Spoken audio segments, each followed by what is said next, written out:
Hello friends, আজকে তোমাদের সঙ্গে আমি ছোট্ট একটা মিনি ব্লগ শেয়ার করব। আমি বিকাল থেকে রাত পর্যন্ত কি কি কাজ করি সেটাই আজকে তোমাদের সঙ্গে শেয়ার করব।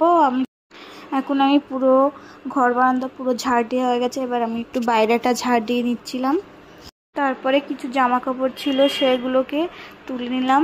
জামা কাপড়গুলো তুলে নিয়েছি। এবার এগুলো আমি এখন ভাঁজ করে এক তুড়ি মেরে আমি জামা কাপড়গুলো ভাঁজ করেও নিয়েছি।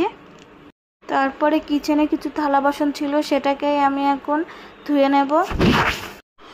এখন আমি গ্যাস চুলোটা একটু ভালো করে মুছে দিচ্ছি। আমি যতটা সম্ভব পারি আমি পরিষ্কার পরিচ্ছন্ন করে রাখার চেষ্টা করি। ছোট বাচ্চা আছে, তার সত্ত্বেও আমি সবসময় চাই কি আমার সব কিছু যেন সুন্দরভাবে পরিষ্কার পরিচ্ছন্ন থাকুক। আর এইদিকে দেখো আমি এখন টেবিলটাও মুছে নিচ্ছি।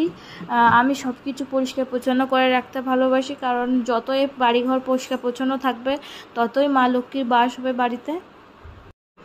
এখন একটু বাড়িঘরটা একটু পরিষ্কার করব, তার জন্য একটু ফিনাইল দিয়ে ঘরটা এখন মুছে ফেলবো।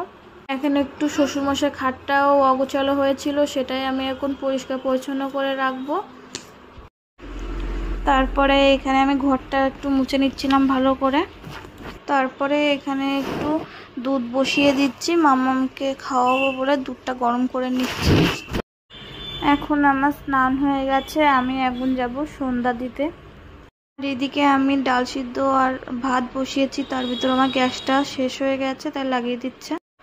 আর এদিকে আমার রান্না প্রায় কমপ্লিট হয়ে গেছে। এখানে আমি একটু পাতলা করে ডাল বানিয়েছি, আমার হাজব্যান্ডের শরীর খারাপ তার জন্য এখন সিম্পলি বানিয়েছি। আর এখানে পটল আর কাঁকরোল ভাজা হচ্ছে। আর এই পাশে আমি এখন ভাত বানানো আমার হয়ে গেছে। খাওয়া দাওয়া কমপ্লিট করে আমরা আমাদের রুমে চলে এসেছি। আর আমার হাজব্যান্ড আজকে খাটটা একটু গুছালো, আমাদের বেডশিটটা চেঞ্জ করলো। আর এখানে দেখো আমি আর আমার মাম্মা রেডি হয়ে গেছি ঘুমানোর জন্য। তাহলে দেখা হবে অন্য একটা ব্লগে। তাহলে আজকের মতো এখানেই টাটা।